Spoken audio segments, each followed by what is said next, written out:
안녕하세요. 저는 박영숙이라고 합니다. 올해 예순을 바라보는 나이지만 제 인생에서 가장 큰 자랑은 단 하나, 바로 제 딸 수진이입니다. 새벽 5시면 어김없이 눈이 떠집니다. 오랜 습관이죠. 작은 부엌에서 물을 끓이고 창문을 열어 환기를 시키며 하루를 시작합니다. 찬 공기가 얼굴을 스치고 지나가는 이 순간이 참 좋습니다. 고요하고 평화롭고 아무 걱정도 없는 것처럼 느껴지거든요. 식탁 위에 놓인 액자를 바라봅니다. 딸의 결혼식 사진이에요. 순백의 드레스를 입은 수진이가 활짝 웃고 있고 그 옆에 사위 민호가 다정하게 어깨를 감싸고 있습니다.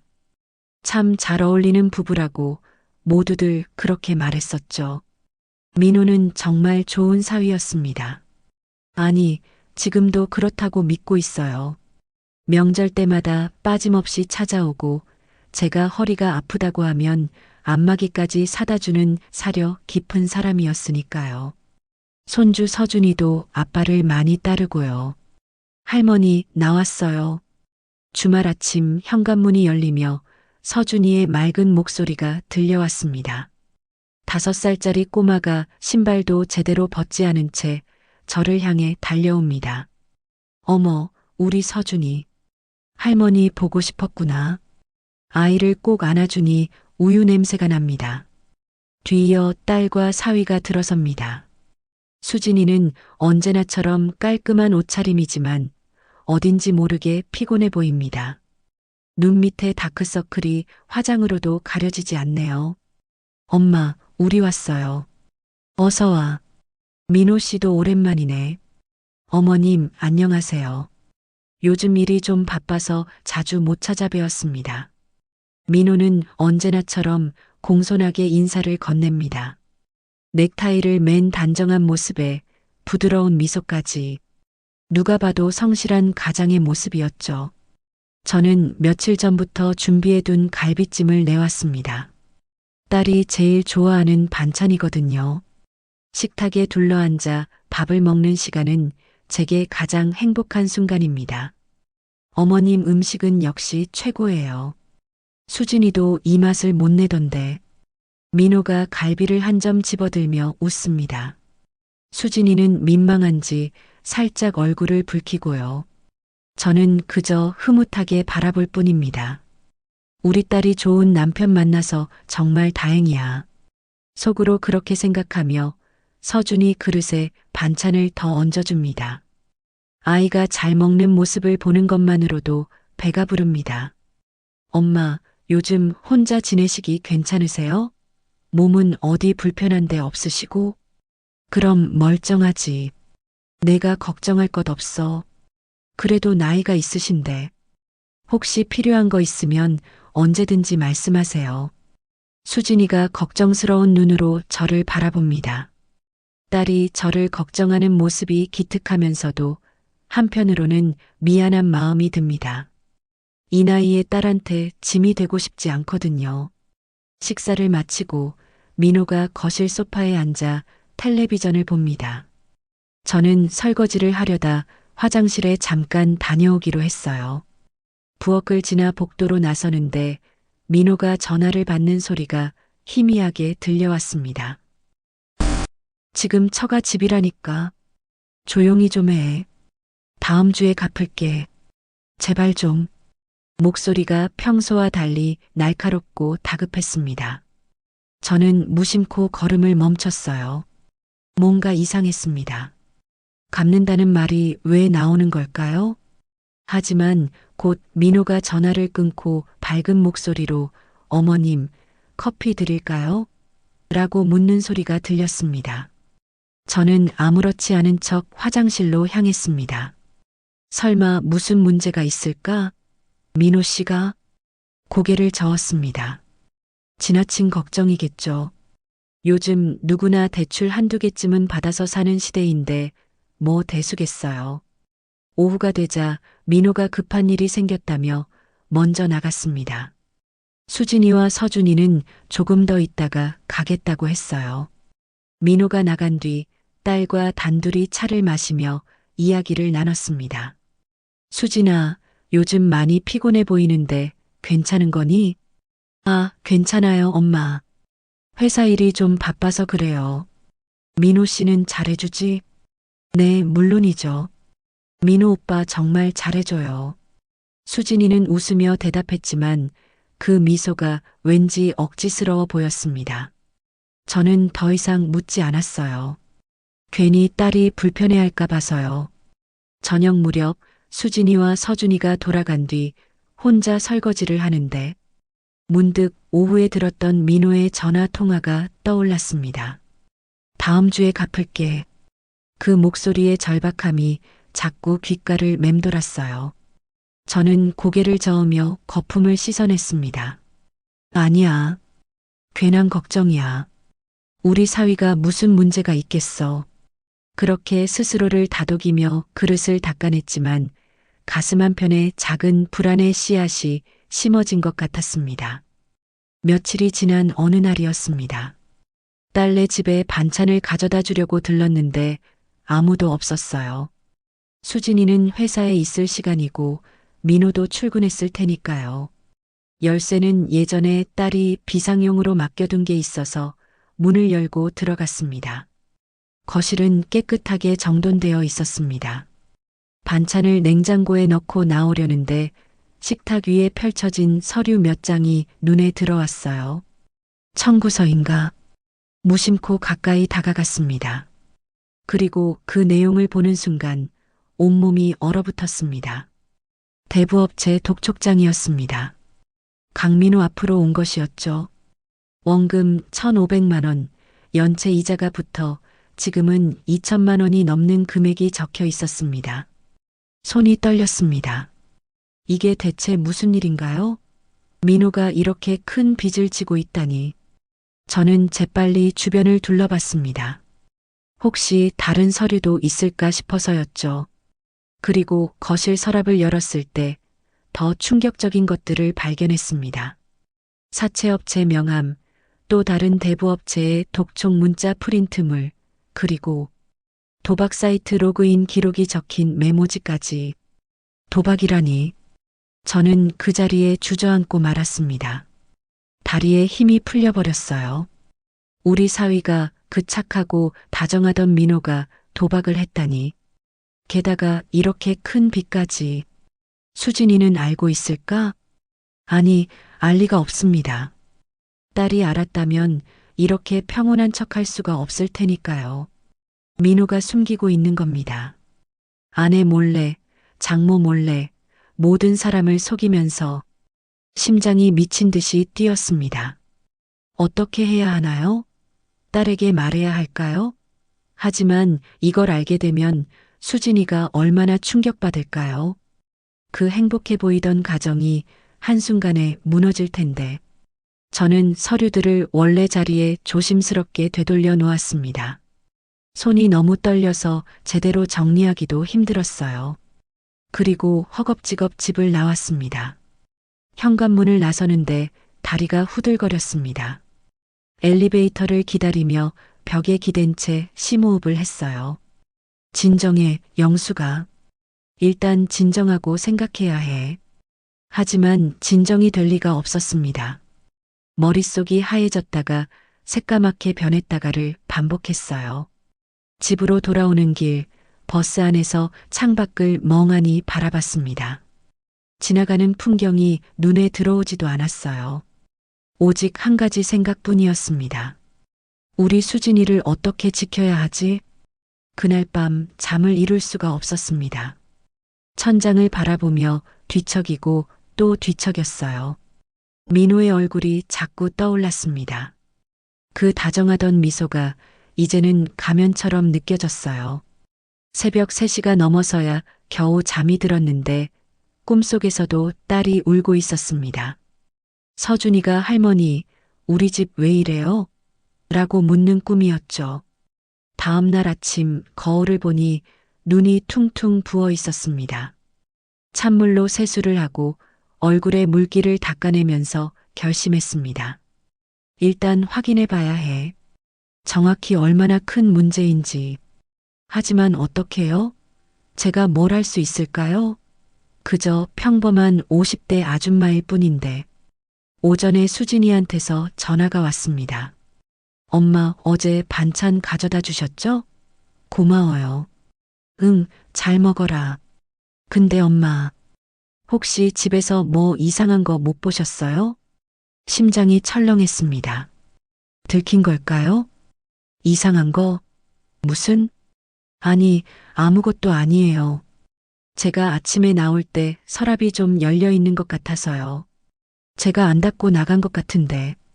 아, 내가 반찬 넣으려고 냉장고 열 때 바람에 그랬나 보다. 미안. 아니에요, 괜찮아요. 엄마 감기 조심하세요. 전화를 끊고 나서 한숨을 내쉬었습니다. 아슬아슬했어요. 하지만 동시에 깨달았습니다. 민호가 그 서류들을 누가 봤을까봐 신경 쓰고 있다는 것을요. 더 조심해야 해. 저는 거실 서랍장을 열고 가장 깊숙한 곳에서 낡은 노란색 봉투를 꺼냈습니다. 예전에 남편이 가출했을 때 그 사람이 남긴 빚 독촉장들을 모아뒀던 봉투예요. 그때의 악몽을 잊지 않기 위해 버리지 않고 간직했던 것이었죠. 이제 이 봉투에 새로운 것들을 담아야 할 것 같습니다. 민호의 비밀을, 증거를 하나씩 모아야 합니다. 딸을 지키기 위해서라면 제가 뭐든 해야 하니까요. 봉투를 쓰다듬으며 중얼거렸습니다. 이번에는 내가 지켜낼 거야. 절대 우리 수진이가 나처럼 고생하게 두지 않을 거야. 창밖으로 가을 햇살이 들어왔지만 제 마음속은 이미 겨울처럼 차갑게 얼어붙고 있었습니다. 완벽해 보이던 사위에 가면 뒤에 숨겨진 진실. 이제 저는 그것을 파헤쳐야만 합니다. 혼자서라도 무섭더라도 끝까지 해내야 합니다. 왜냐하면 저는 어머니니까요. 독촉장을 발견한 그날 이후 저는 매일 밤 잠을 설쳤습니다. 눈을 감으면 그 숫자들이 떠올랐어요. 2천만 원, 3천만 원. 도대체 민호가 얼마나 큰 빚을 진 걸까요? 며칠을 고민했습니다. 수진이에게 말해야 할까? 아니면 민호에게 직접 물어봐야 할까? 하지만 어느 쪽을 선택해도 딸의 가정이 흔들릴 게 뻔했어요. 일단 민호를 만나봐야겠어. 확인이라도 해야지. 그렇게 결심하고 민호에게 따로 만나자는 문자를 보냈습니다. 손이 떨려서 글자를 제대로 누르기도 힘들었죠. 민호 씨, 제가 할 얘기가 있어요. 수진이 모르게 잠깐 만날 수 있을까요? 답장은 금방 왔습니다. 어머님, 무슨 일이세요? 내일 점심때 시간 괜찮으시면 어머님 댁 근처 카페에서 뵐게요. 다음 날 점심 약속 장소인 카페에 일찍 도착했습니다. 구석진 자리에 앉아 창밖을 바라보며 무슨 말을 꺼내야 할지 머릿속으로 수없이 연습했어요. 민호 씨, 혹시 무슨 어려운 일 있어요? 제가 도와드릴 수 있는 게 있다면. 아니, 이렇게 말하면 너무 조심스러울까요? 하지만 너무 직설적으로 물어보면 민호가 기분 나빠할 텐데. 어머님, 오래 기다리셨어요? 민호의 목소리에 고개를 들었습니다. 여전히 깔끔한 정장 차림에 부드러운 미소를 띤 모습이었어요. 하지만 제 눈에는 이제 그 미소가 다르게 보였습니다. 아니, 방금 왔어. 앉아. 민호가 맞은편에 앉았습니다. 커피를 주문하고 잠시 어색한 침묵이 흘렀죠. 민호가 먼저 입을 열었습니다. 어머님, 무슨 일로 저를 따로 부르신 거예요? 혹시 수진이가 뭐라도. 민호 씨, 저는 가방에서 메모지를 꺼냈습니다. 그날 본 대부업체 이름과 금액을 적어온 것이었어요. 떨리는 손으로 그것을 민호 앞에 밀어놨습니다. 이게 뭔지 설명 좀 해줄 수 있겠어요? 민호의 얼굴이 순식간에 굳어졌습니다. 그 부드럽던 미소가 사라지고 날카로운 눈빛이 저를 향했어요. 마치 가면을 벗어던진 것 같았습니다. 어머님, 이걸 어떻게 아신 거죠? 목소리가 차갑게 변했습니다. 저는 당황했지만 애써 침착하게 대답했어요. 지난번에 반찬 가져다 주러 갔다가 우연히 봤어요. 민호 씨, 이게 대체 무슨 일이에요? 이렇게 큰 빚을 왜? 어머님, 민호가 제 말을 잘라냈습니다. 그리고는 주변을 둘러보더니 목소리를 낮춰 말했어요. 남의 집 물건을 함부로 뒤지는 게 예의인가요? 뭐라고요? 수진이한테 말씀하실 생각이세요?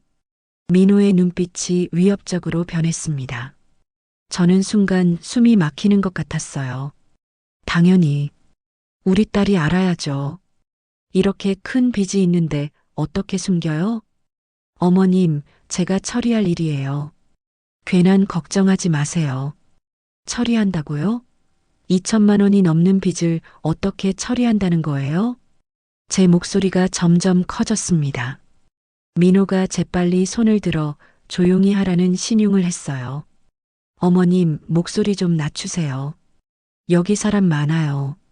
민호 씨, 솔직하게 말해봐요. 도대체 왜 이렇게 된 거예요? 민호는 한참을 저를 노려보더니 한숨을 푹 내쉬었습니다. 그리고는 태도를 살짝 바꿔 연민 어린 표정을 지었어요. 어머님, 사실은 회사 일 때문에 어쩔 수 없었어요.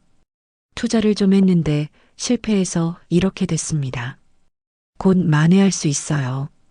투자요? 그게 무슨 투자가 이렇게 큰 빚을. 어머님은 이런 거 모르실 거예요. 요즘 시대가 어떤지. 투자 안 하면 뒤처지는 세상이라고요. 민호의 말투가 점점 건방져졌습니다. 저는 가슴이 답답해졌어요. 그래도 수진이한테는 말해야죠. 부부인데 어떻게 이런 걸 숨겨요? 절대 안 됩니다. 민호의 목소리가 단호해졌습니다. 어머님이 수진이한테 말하시면 저는 이혼하겠습니다. 뭐라고요? 수진이한테 어머님이 저를 믿지 못하고 우리 부부를 이간질한다고 하겠습니다. 어머님이 처음부터 저를 마음에 안 들어 했다고 말할 거예요. 저는 믿을 수가 없었습니다. 이게 정말 제가 알던 그 다정한 사위가 맞나요? 민호 씨, 지금 저를 협박하는 거예요? 협박이 아니라 사실을 말씀드리는 겁니다. 어머님, 수진이가 누구 편을 들 것 같으세요? 평생 함께 살 남편이요? 아니면 늙은 어머니요?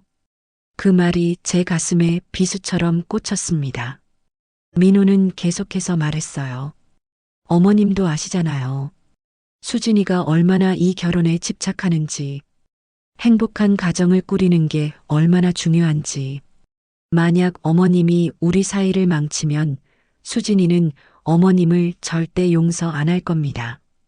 그게 무슨 말이 나오지 않았습니다. 민호의 말이 틀린 건 아니었어요. 수진이는 어릴 적 아버지의 가출을 겪으면서 행복한 가정에 대한 집착이 생겼습니다. 자신만은 절대 그렇게 살지 않겠다고 수없이 다짐했었죠. 게다가 어머님, 민호가 몸을 앞으로 기울이며 낮은 목소리로 속삭였습니다. 수진이한테 말씀하시면 제가 어머님에 대해 하나하나 다 얘기하겠습니다. 어머님이 우리 집에 와서 물건을 뒤진 것, 제 사생활을 염탐한 것, 우리 부부의 행복을 질투한다는 것. 누가 더 믿을 것 같으세요? 질투라니. 내가 왜? 그리고 어머님, 요즘 자꾸 깜빡깜빡 하신다면서요? 수진이가 걱정하던데. 혹시 치매 초기 증상 아닐까 싶다고요. 저는 온몸이 얼어붙었습니다. 치매라니.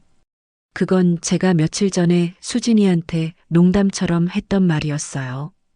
요즘 열쇠를 자주 못 찾겠다고. 그러니까 어머님이 이상한 망상에 사로잡혀서 저한테 근거 없는 의심을 한다고 하면 수진이는 누구를 믿을까요? 민호의 입가에 비웃음이 번졌습니다. 저는 그제야 깨달았어요. 이 사람은 처음부터 모든 걸 계산하고 있었다는 것을요. 어머님, 조용히 계시는 게 좋을 겁니다. 제 일은 제가 알아서 처리할 테니까요. 민호가 자리에서 일어섰습니다. 커피값을 테이블에 던지듯 놓더니 돌아서서 걸어 나갔어요. 저는 그 자리에 얼어붙은 채 앉아 있었습니다. 주변의 소음이 들리지 않았어요. 오직 민호의 차가운 목소리만이 귓가에 맴돌았습니다. 누가 더 믿을 것 같으세요? 카페를 나와 집으로 돌아오는 길, 다리가 후들거렸습니다. 버스 정류장 벤치에 주저앉아 한참을 멍하니 있었어요. 지나가는 사람들이 저를 쳐다봤지만 신경 쓸 겨를이 없었습니다. 머릿속이 복잡했어요. 정말 수진이가 민호 편을 들까? 아니, 분명 그럴 겁니다. 딸은 저보다 남편을 믿을 거예요. 결혼한 여자는 그렇게 되는 거니까요. 게다가 민호는 이미 제가 간섭한다는 씨앗을 뿌려놓았습니다. 집에 도착해 현관문을 열고 들어섰을 때 휴대폰이 울렸습니다. 수진이었어요. 엄마, 지금 통화 괜찮으세요? 응, 괜찮아. 엄마, 혹시 오늘 민호 오빠 만났어요? 심장이 쿵 내려앉았습니다. 어떻게 알았니? 민호 오빠가 방금 전화했어요. 어머니가 자기를 따로 만나자고 하셨대요. 무슨 일 있으세요? 목소리가 조심스러웠습니다. 하지만 그 안에 의심의 기운이 느껴졌어요. 아무것도 아니야. 그냥 민호 씨 요즘 일이 힘들다고 해서 격려 좀 해주려고. 엄마, 혹시 민호 오빠한테 뭐라고 하신 거 아니에요? 무슨 소리야, 그냥. 민호 오빠가 좀 힘들어하는 것 같았어요. 전화로. 어머니가 자기를 의심하는 것 같다고. 역시나 민호가 먼저 수를 쓴 겁니다. 수진아, 엄마는 그런 거 아니야. 그냥 사위 생각해서. 엄마, 우리 일은 우리가 알아서 할게요. 너무 걱정하지 마세요. 민호 오빠 요즘 회사 일로 스트레스 많이 받고 있어서 예민한 거예요. 딸의 목소리가 단호해졌습니다. 저를 달래는 것 같으면서도 동시에 선을 긋는 것 같았어요. 알았어. 엄마가 괜히 오지랖 부렸나 보다. 엄마, 그런 거 아니고요. 그냥 저희 부부 일은 저희가 해결할게요. 엄마는 건강만 챙기세요. 전화를 끊고 나서 저는 소파에 털썩 주저앉았습니다. 이미 시작됐구나. 민호가 말했던 대로였습니다. 딸은 남편 편을 들고 있었어요. 아직 아무것도 모르면서 민호의 거짓말을 믿고 있었습니다. 저는 방구석에 놓인 노란 봉투를 바라보았습니다. 그 안에는 아직 아무것도 들어있지 않았어요. 단지 제 결심만이 담겨 있을 뿐이었죠. 어떻게 하지? 이제 어떻게 해야 하나? 그날 밤 또다시 잠을 이룰 수 없었습니다. 천장을 바라보며 눈물이 주르륵 흘러내렸어요. 혼자라는 게 이렇게 무서운 줄 몰랐습니다. 누구에게도 말할 수 없고 누구도 제 편이 아닌 이 상황이 너무나 견디기 힘들었어요. 새벽 4시쯤 되어서야 잠깐 잠이 들었는데 꿈속에서 민호가 비웃으며 서 있었습니다. 그 옆에서 수진이가 저를 외면하고 서준이가 할머니 나쁜 사람이라고 말하는 꿈이었어요. 아니야. 비명을 지르며 깼습니다. 온몸이 땀으로 젖어 있었어요. 시계를 보니 새벽 5시. 더 이상 잠을 잘 수가 없었습니다. 부엌으로 나가 물을 한 잔 마셨습니다. 떨리는 손으로 컵을 들고 창밖을 바라봤어요.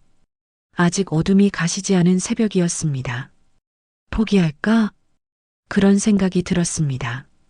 민호 말대로 조용히 있으면 되는 거 아닐까요? 제가 나서봤자 딸만 힘들게 하는 거라면 그냥 모른 척하는 게 나을까요? 하지만 곧 고개를 저었습니다. 아니야. 그럴 수 없어. 그 독촉장에 적힌 숫자들이 떠올랐어요. 2천만 원, 3천만 원. 그것도 여러 곳에서 빌린 돈이었습니다. 아마 더 많을 거예요. 이대로 두면 우리 딸이 평생 그 빚에 짓눌려 살게 될 겁니다. 민호는 절대 스스로 해결하지 못할 거예요. 오히려 더 큰 구멍을 낼 게 뻔했습니다. 내가 지켜야 해. 설령 수진이가 날 원망하더라도 저는 노란 봉투를 다시 꺼냈습니다. 그리고 메모지에 적기 시작했어요. 10월 15일. 민호 카페에서 협박. 이혼하겠다고 위협. 수진이를 이용해 나를 침묵시키려 함. 떨리는 손글씨였지만 분명하게 적었습니다. 이제부터는 모든 것을 기록해야 합니다. 언젠가 이 기록이 딸을 지킬 증거가 될 테니까요. 창밖으로 해가 떠오르기 시작했습니다.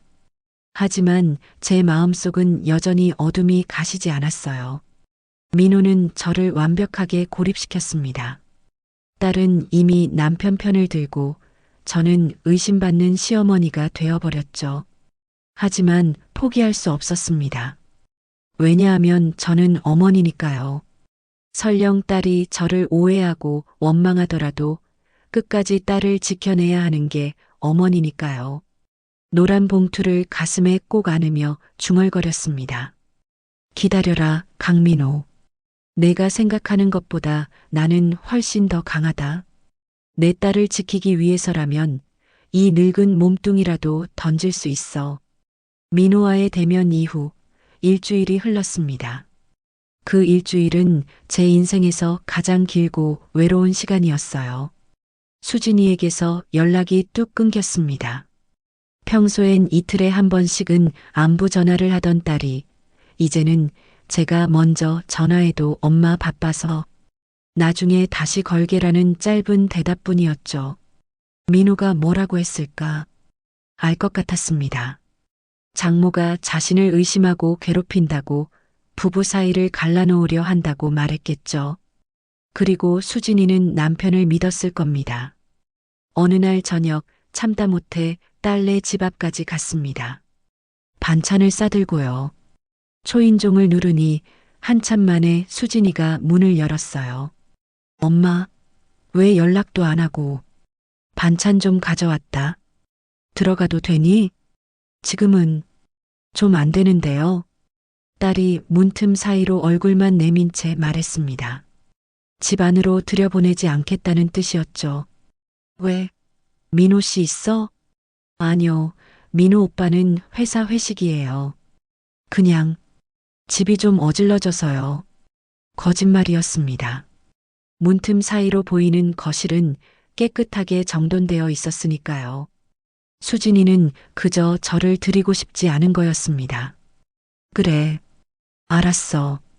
그럼 이거 냉장고에라도 넣어둬. 반찬통을 건네자 수진이가 받아들었습니다. 그리고는 미안한 듯 말했어요. 엄마, 요즘 제가 좀 예민해서 그래요. 회사 일도 바빠서 이해해 주세요. 응, 알았어. 몸 조심하고. 문이 닫히는 소리를 듣고 복도에 홀로 서 있자니 눈물이 핑 돌았습니다. 제 딸이 저를 이렇게 대하다니. 민호가 우리 사이를 정말로 갈라놓고 있었습니다. 엘리베이터를 타고 내려오는데 5층에서 누군가 탔습니다. 같은 아파트에 사는 듯한 40대 후반의 여자분이었어요. 어머, 12층에서 사시는 분 아니세요? 저 503호에 사는 김정희라고 해요. 아, 네. 안녕하세요. 저는 눈물을 재빨리 훔쳤습니다. 하지만 정혜 씨는 제 표정을 놓치지 않았나 봅니다. 혹시 무슨 일 있으세요? 얼굴이 안 좋아 보이시는데. 아니에요, 괜찮아요. 12층 댁이 따님 집이시죠? 제가 엘리베이터에서 가끔 뵙곤 했어요. 정혜 씨는 따뜻한 미소를 지으며 말했습니다. 왠지 모를 친근함이 느껴졌어요. 네, 딸이 저기 살아요. 사위분이 참 괜찮아 보이시더라고요. 아침마다 정장 바짝하게 입고 나가시던데 그 말에 제 가슴이 철렁했습니다. 괜찮아 보인다니. 모두가 민호의 가면에 속고 있었습니다. 엘리베이터가 1층에 도착했습니다. 정혜 씨와 함께 밖으로 나서는데 그분이 조심스럽게 물었어요. 실례가 안 된다면 차 한잔 하실래요? 제 집이 바로 저기거든요. 평소 같았으면 사양했을 겁니다. 하지만 그날은 너무 외로웠어요. 누군가와 이야기를 나누고 싶었습니다. 그럴까요? 정혜 씨의 집은 작지만 아늑했습니다. 따뜻한 차를 내오며 그분이 말했어요. 저도 이혼한 지 5년 됐어요. 그래서 그런지 힘든 표정 보면 금방 알아차리게 되더라고요. 이혼을요? 네. 전 남편이 도박에 빠져서요. 처음엔 숨기더니 나중엔 제 명의로 대출까지 받았어요. 알았을 땐 이미 수천만 원이 빚더라고요. 저는 숨이 멎는 것 같았습니다. 도박이라는 단어에 온몸이 얼어붙었어요. 그래서 어떻게 하셨어요? 이혼했죠. 안 그러면 저까지 망하는 거니까요. 지금은 혼자 살면서 떡볶이 가게 운영해요. 힘들지만 그때보단 훨씬 낫죠. 정혜 씨가 차를 한 모금 마시고 저를 바라봤습니다. 혹시 사위분이? 저는 한참을 망설였습니다. 하지만 결국 고개를 끄덕였어요. 그리고는 지금까지 있었던 일들을 털어놓기 시작했습니다. 독촉장을 발견한 것, 민호의 협박, 딸이 저를 외면하는 것까지 말하는 동안 눈물이 계속 흘러내렸습니다. 정혜 씨는 조용히 제 손을 잡아주었어요. 어머님, 그냥 두시면 안 돼요. 제 경험으로 봐서는 도박은 절대 안 고쳐져요. 오히려 빚이 눈덩이처럼 불어나죠. 하지만 수진이가 우리 딸이 날 믿지 않아요. 그래서 증거가 필요한 거예요. 누구도 부정할 수 없는 확실한 증거요. 정혜 씨의 눈빛이 진지해졌습니다. 제가 도와드릴게요. 전 남편 때문에 이런 거 좀 알아요. 어떻게 증거를 모으는지, 어떻게 추적하는지. 정말요? 네. 혼자서 이런 거 감당하시면 안 돼요. 제가 옆에서 도울게요. 처음으로 제 편이 생긴 것 같았습니다. 저는 정혜 씨의 손을 꼭 잡았어요. 고맙습니다. 정말, 정말 고맙습니다. 다음 날부터 정혜 씨와 저는 본격적으로 움직이기 시작했습니다. 먼저 민호의 행적을 추적하기로 했어요. 어머님, 사위분이 주로 어디로 다니시는지 아세요? 글쎄요. 회사 간다고만 하는데 일단 며칠간 미행해 봐야 할 것 같아요.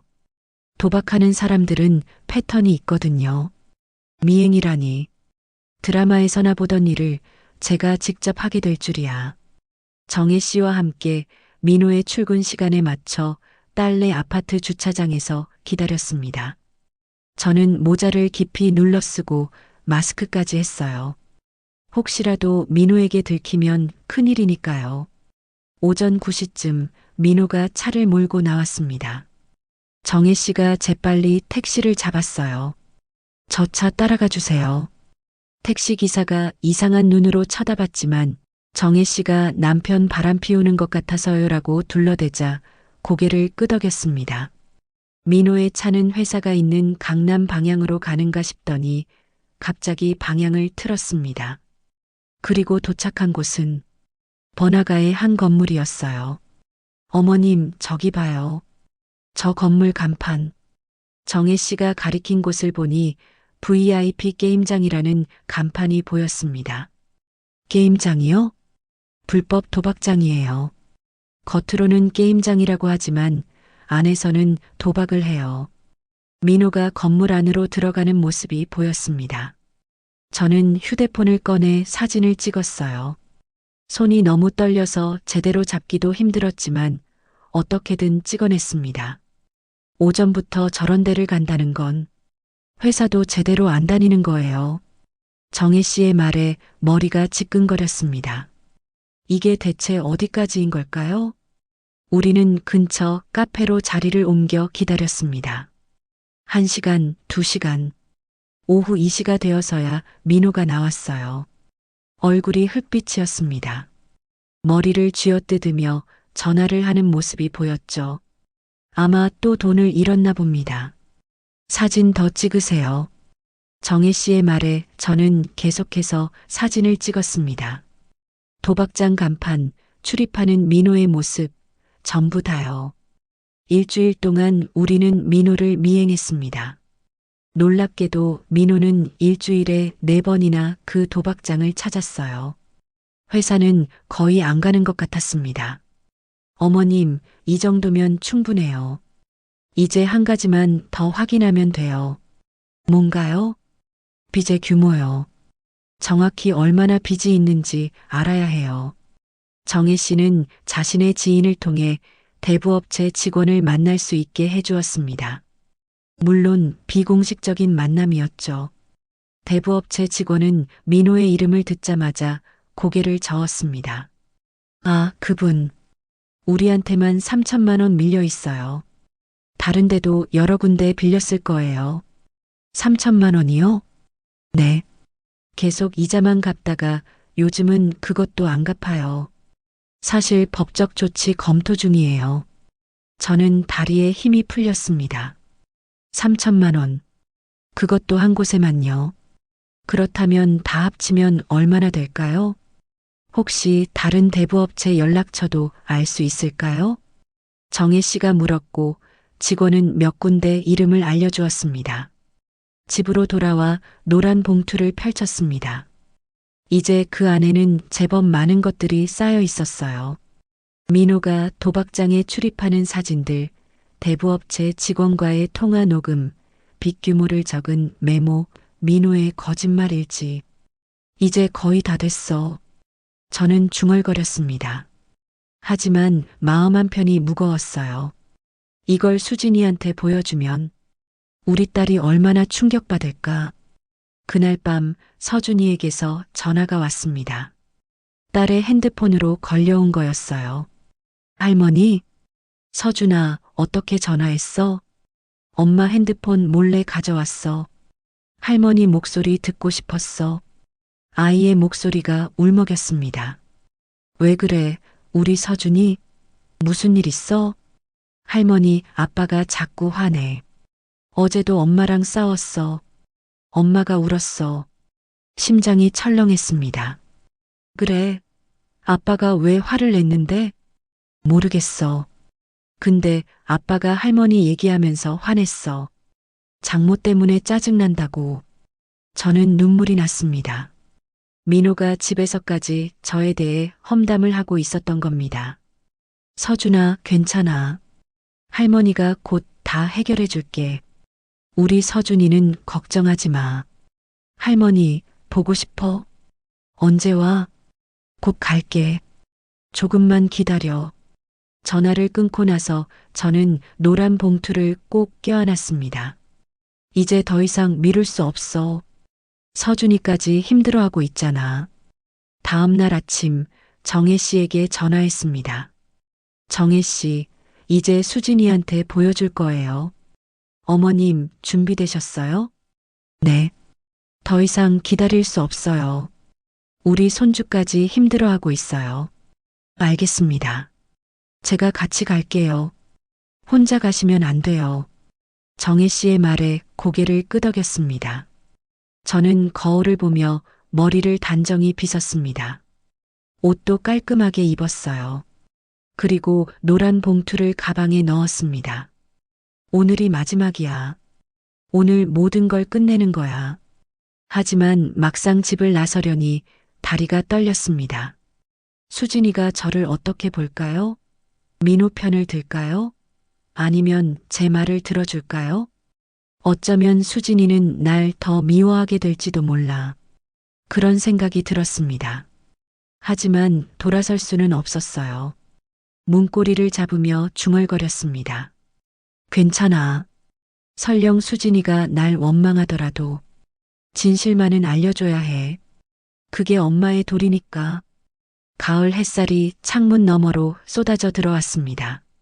하지만 제 마음속은 겨울처럼 차갑고 떨렸습니다.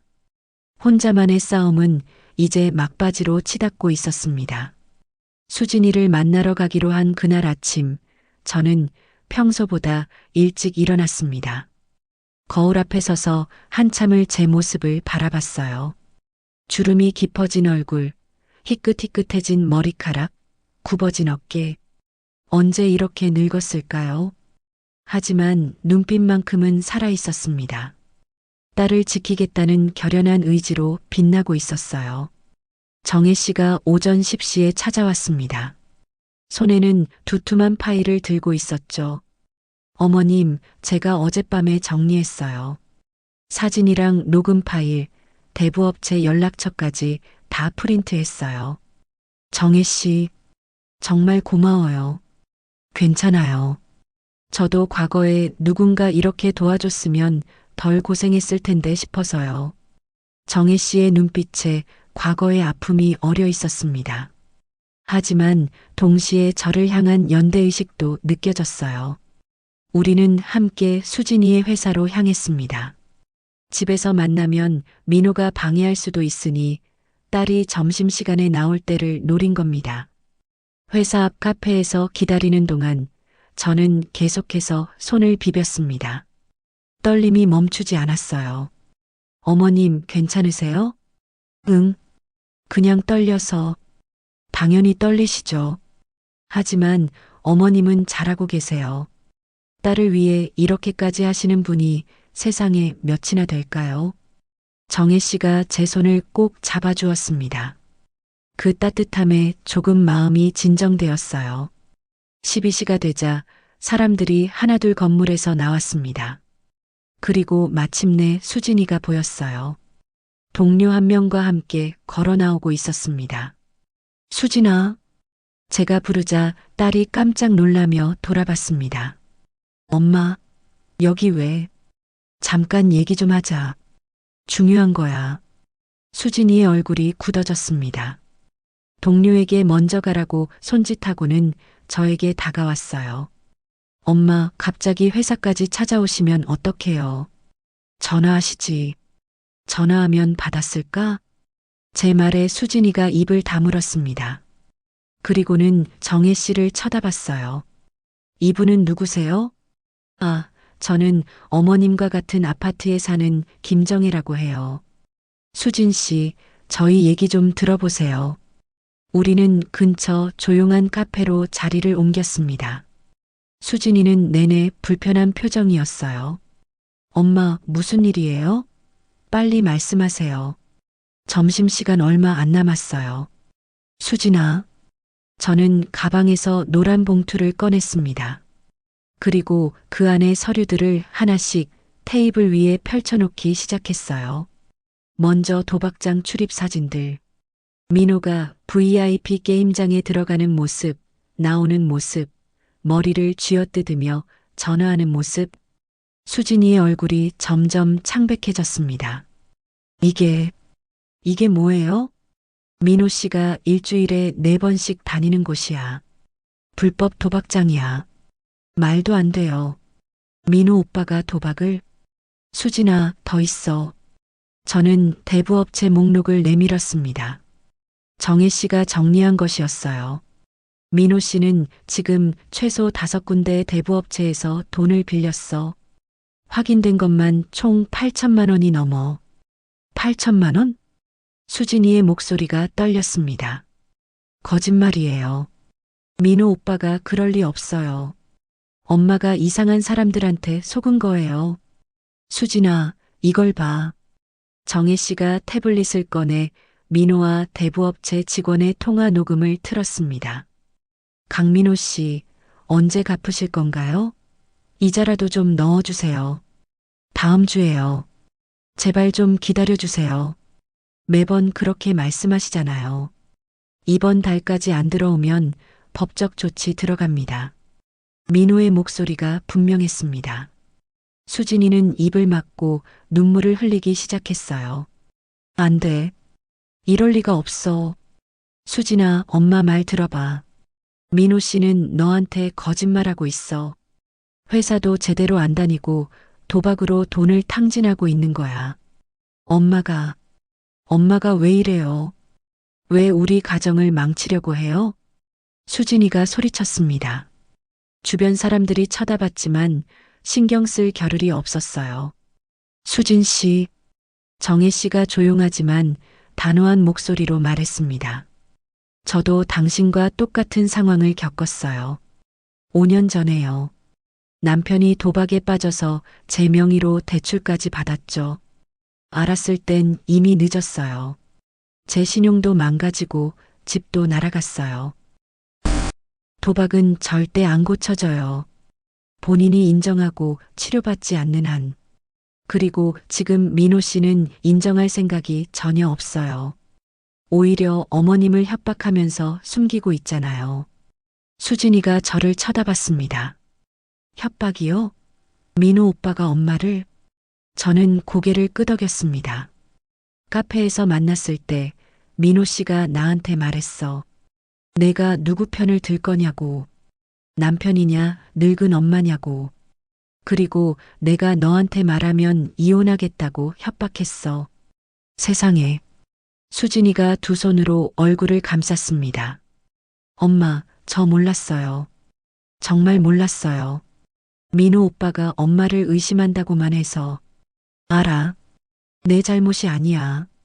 저는 딸의 손을 잡았습니다. 민호 씨가 너무 교묘하게 우리 사이를 갈라놓았어. 하지만 이제 진실을 알았잖니. 이제 결정해야 해, 수진아. 그날 오후 우리 셋은 오랫동안 대화를 나눴습니다. 수진이는 계속 울었어요. 믿었던 남편이 자신을 배신했다는 사실에, 그리고 엄마를 의심했던 자신에게 분노했습니다. 엄마, 미안해요. 제가 엄마를 오해했어요. 괜찮아. 이제 알았으니 됐어. 근데 이걸 어떻게 해야 해요? 제가 민호 오빠한테 따져야 하나요? 아니. 정혜 씨가 고개를 저었습니다. 지금 따지면 민호 씨가 발뺌하거나 오히려 역공할 거예요. 도박 중독자들은 그래요. 일단 재산부터 보호해야 해요. 재산이요? 집 전세금, 통장, 카드. 민호 씨가 손댈 수 있는 거 다 막아야 해요. 그리고 법률 상담 받으세요. 정혜 씨는 자신의 경험을 바탕으로 구체적인 조언을 해주었습니다. 통장 비밀번호 바꾸기, 공동명의 해지하기, 변호사 상담받기. 수진이는 멍한 표정으로 듣고 있었어요. 근데 민호 오빠한테는 언제 말해요? 증거를 더 확보하고 법적으로 준비가 끝나면 그때 말하는 거예요. 그 전에 들키면 안 돼요. 알겠어요. 그날 저녁 수진이는 집에 가는 대신 저희 집으로 왔습니다. 서준이를 데리고요. 민호한테는 친정에 일이 있어서 간다고 했어요. 현관문을 열고 들어서는 수진이의 얼굴은 완전히 지쳐 있었습니다. 서준이는 저를 보자 달려와 안겼어요. 할머니. 그래, 우리 서준이. 할머니가 얼마나 보고 싶었는데. 아이를 안고 눈물이 났습니다. 이 아이를 지키기 위해서라도 잘 해내야 했어요. 저녁을 먹이고 서준이를 재운 뒤 수진이와 단둘이 이야기를 나눴습니다. 엄마, 저 어떡해요? 결혼한 지 6년인데 다 거짓말이었어요. 수진아, 내 잘못이 아니야. 근데 엄마, 저 무서워요. 이혼하면 서준이는 어떡하고 저는 혼자 어떻게 살고. 딸의 목소리가 떨렸습니다. 저는 딸을 꼭 안아주었어요. 괜찮아. 엄마가 있잖아. 우리 셋이 함께 살면 돼. 서준이도 할머니가 돌봐줄게. 엄마. 그리고 수진아, 너는 혼자가 아니야. 정혜 씨도 있고 엄마도 있어. 우리가 함께 이겨낼 거야. 수진이가 제 품에서 한참을 울었습니다. 제 옷이 눈물로 흠뻑 젖었어요. 밤늦게까지 우리는 앞으로의 계획을 세웠습니다. 내일 변호사 사무실 예약하기, 은행 가서 계좌 정리하기, 전세집 계약서 확인하기. 엄마, 근데 민호 오빠가 눈치챌까봐 무서워요. 괜찮아. 최대한 평소처럼 행동해. 아무것도 모르는 척하는 거야. 네. 수진이가 잠든 서준이를 바라보며 말했습니다. 엄마, 제가 진작에 엄마 말을 들었어야 했는데. 미안해요. 아니야. 내가 남편을 믿으려고 한 건 잘못이 아니야. 다만 민호가 그 믿음을 배신한 거지. 다음 날 아침 정혜 씨가 또 찾아왔습니다. 이번엔 서류 가방을 들고 있었어요. 어머님, 수진 씨. 제 지인 변호사한테 연락했어요. 오늘 오후에 상담 가능하대요. 정말요? 고마워요, 정혜 씨. 우리 셋은 함께 변호사 사무실로 향했습니다. 40대 중반의 여성 변호사가 우리를 맞이했어요. 안녕하세요. 이혜진 변호사입니다. 정혜 씨한테 대략적인 상황은 들었어요. 우리는 모든 증거를 변호사에게 보여줬습니다. 사진, 녹음, 대부업체 목록, 민호의 협박 내용까지. 변호사는 심각한 표정으로 서류를 검토하더니 말했습니다. 일단 이혼은 충분히 가능해요. 배우자의 도박 중독과 재산 탕진은 이혼 사유가 되니까요. 문제는 재산 분할이에요. 재산 분할이요? 남편분 빚을 어떻게 처리하느냐가 중요해요. 자칫하면 부인 쪽도 책임져야 할 수 있어요. 수진이의 얼굴이 새하얗게 질렸습니다. 제가 민호 오빠 빚을 갚아야 한다고요? 최대한 막을 수는 있어요. 하지만 혼인 중에 생긴 빚이라 복잡해요. 그래서 지금 당장 할 일이 있어요. 변호사는 체크리스트를 건네주었습니다. 첫째, 공동명의 계좌 정리. 둘째, 부인명의 자산 보호 조치. 셋째, 남편의 추가 대출 방지. 이 세 가지를 이번 주 안에 끝내세요. 알겠습니다. 그리고 남편분과 대면할 때는 제가 동석할게요. 절대 혼자 만나지 마세요. 도박 중독자들은 예측 불가능해요. 그날부터 우리는 본격적으로 움직였습니다. 은행을 돌아다니며 계좌를 정리하고 집 계약서를 확인하고 수진이 명의의 재산을 보호했어요. 정혜 씨는 매일 우리와 함께 했습니다. 은행에도 같이 가고 서준이도 봐주고 저와 수진이에게 용기를 북돋아 주었죠. 수진 씨 잘하고 있어요. 조금만 더 힘내요. 고마워요, 정혜 씨. 정혜 씨 없었으면 저희 어쩔 뻔했어요. 괜찮아요. 저도 과거에 누군가 이렇게 도와줬으면 하는 마음으로 하는 거예요. 일주일이 지나자 거의 모든 준비가 끝났습니다. 이제 남은 건 민호와의 대면뿐이었어요. 그날 밤 우리 셋은 제 집 거실에 모여 앉았습니다. 내일이에요. 내일 민호 오빠한테 말할 거예요. 수진이가 떨리는 목소리로 말했습니다. 변호사님도 오시고 우리도 같이 있을게. 걱정 마. 정혜 씨가 수진이의 손을 잡아주었어요. 저는 노란 봉투를 바라봤습니다. 이제 그 안에는 민호를 궁지에 몰아넣을 모든 증거가 들어 있었어요. 내일이면 모든 게 끝나는 거야. 하지만 제 마음 한편은 불안했습니다. 민호가 순순히 받아들일까요? 아니면 더 위험한 일을 벌일까요? 창밖으로 달이 밝게 빛나고 있었습니다. 폭풍 전야의 고요함이었어요. 그날 아침은 평생 기억에 남을 것 같습니다. 새벽부터 잠을 설쳤고 해가 뜨자마자 일어나 준비를 시작했어요. 수진이는 며칠 전부터 민호에게 어머니가 편찮으시다는 핑계로 친정집에 머물고 있었습니다. 민호는 의심하는 기색이었지만 아직 눈치채지는 못한 것 같았어요. 오늘 오후 3시 변호사 사무실에서 민호를 만나기로 했습니다. 수진이가 중요한 얘기가 있으니 꼭 와달라고 했을 때 민호는 별 생각 없이 승낙했다고 했어요. 엄마, 떨려요. 수진이가 옷을 갈아입으며 말했습니다. 손이 부들부들 떨려서 단추를 제대로 채우지도 못하고 있었어요. 괜찮아.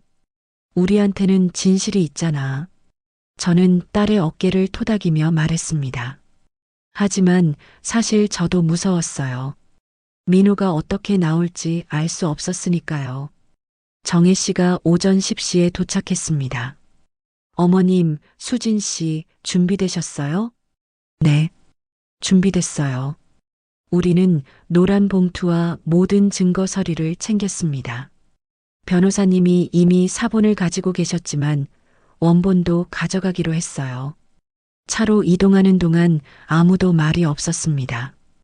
긴장감이 차 안을 가득 채웠죠. 수진이는 계속 창밖만 바라보고 있었어요. 수진 씨, 괜찮아요? 정혜 씨가 조심스럽게 물었습니다. 네. 그냥 오늘이 지나면 제 인생이 완전히 바뀔 거라는 생각에 이미 바뀌었어요. 이제는 제대로 된 인생을 되찾는 거예요. 정혜 씨의 말에 수진이가 고개를 끄덕였습니다. 오후 2시 50분, 우리는 변호사 사무실에 도착했습니다. 이혜진 변호사가 우리를 맞이했어요. 일찍 오셨네요. 민호 씨는 3시에 온다고 했죠? 네. 좋아요.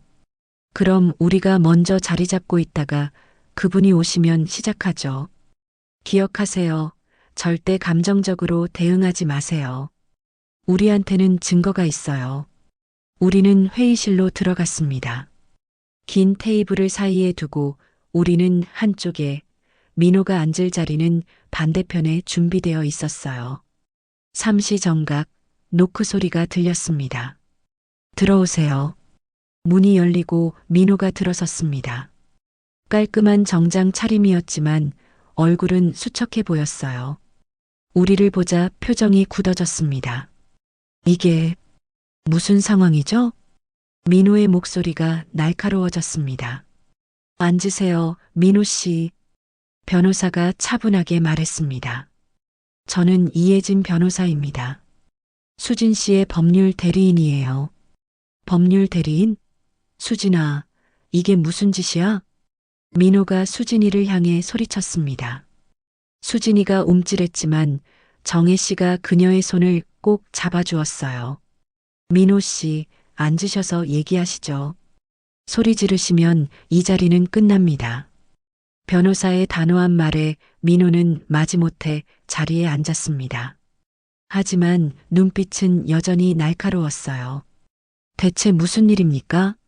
민호 씨, 질문 몇 가지 하겠습니다. 변호사가 첫 번째 서류를 꺼냈습니다.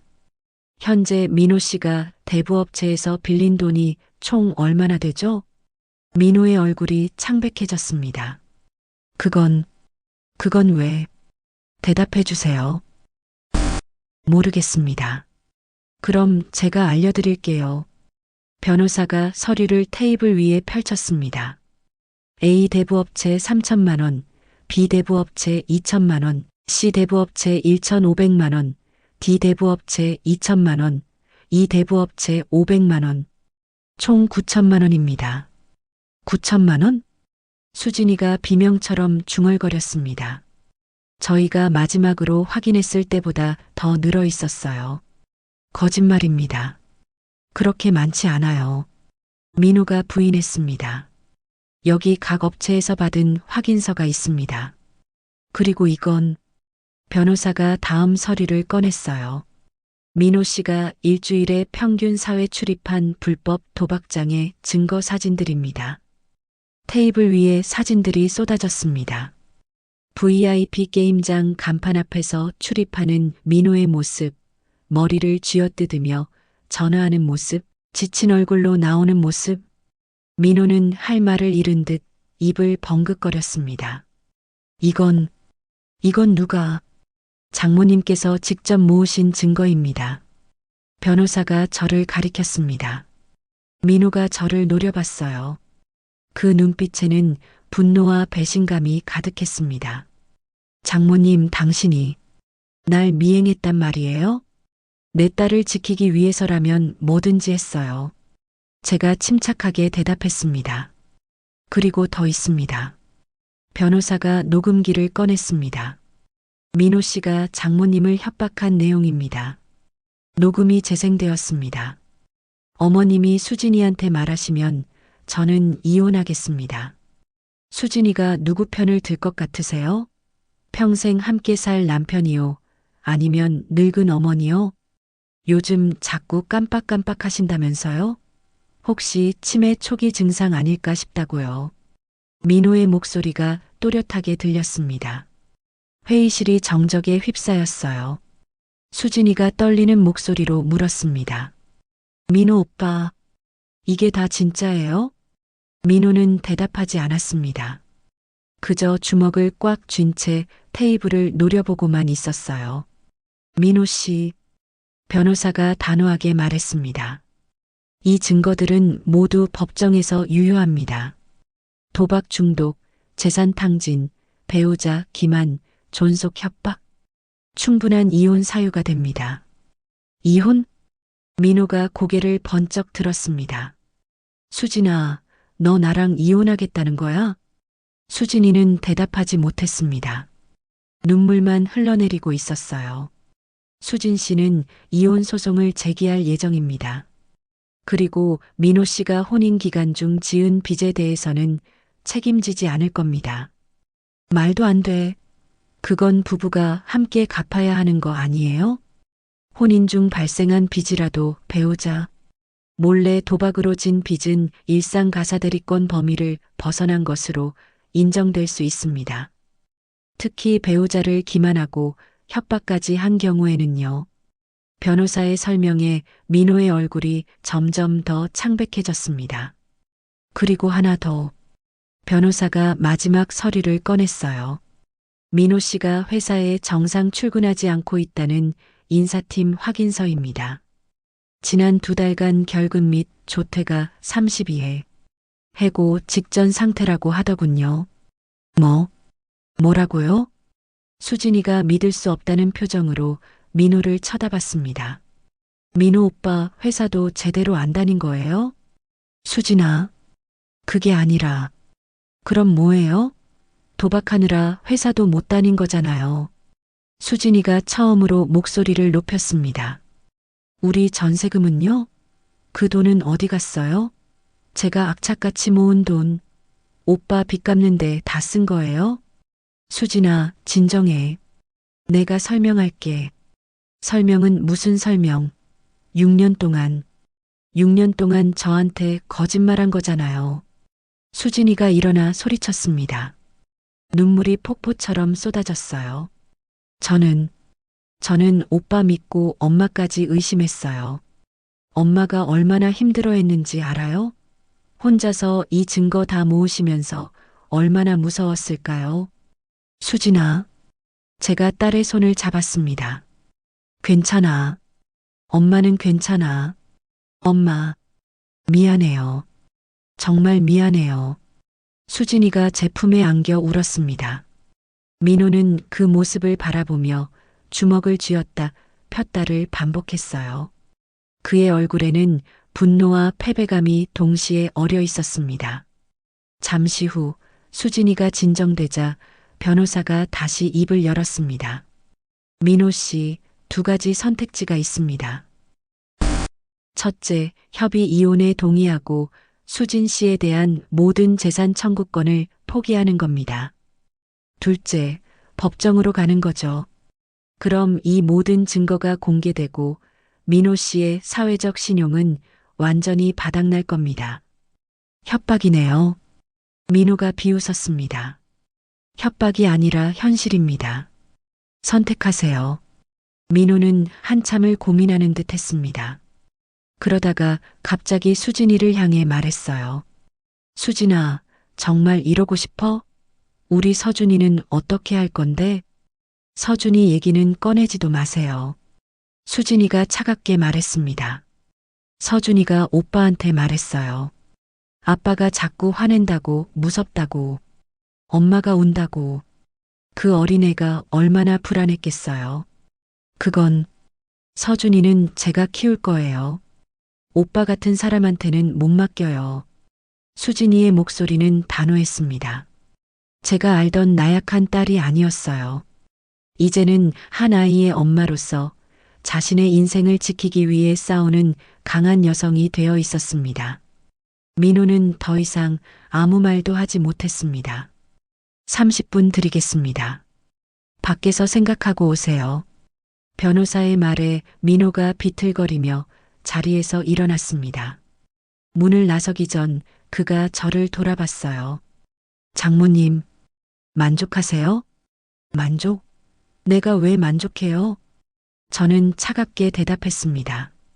내 딸이 이렇게 고생하는데, 손주가 아빠 없이 자라야 하는데, 하지만 그래도 당신과 함께 사는 것보다는 100배 낫죠. 민호는 아무 말 없이 문을 나갔습니다. 30분 후 민호가 돌아왔습니다. 얼굴은 더 창백해져 있었어요. 협의 이혼에 동의하겠습니다. 현명한 선택입니다. 변호사가 서류를 꺼냈습니다. 여기 서명하시면 됩니다. 재산 분할 없음, 양육권은 수진 씨에게, 양육비는 민호 씨가 월 50만 원씩 지불. 그리고 양육비요? 민호가 웃었습니다. 비참한 웃음이었어요. 제가 지금 9천만 원 빚이 있는데 양육비를 어떻게 내요? 그건 민호 씨가 알아서 하실 일입니다. 못 내시면 법적 조치가 들어갈 겁니다. 민호는 더 이상 아무 말 없이 서류에 서명했습니다. 펜을 쥔 손이 떨리고 있었어요. 모든 서류의 서명이 끝나자 변호사가 말했습니다. 이혼 신고는 내일 접수하겠습니다.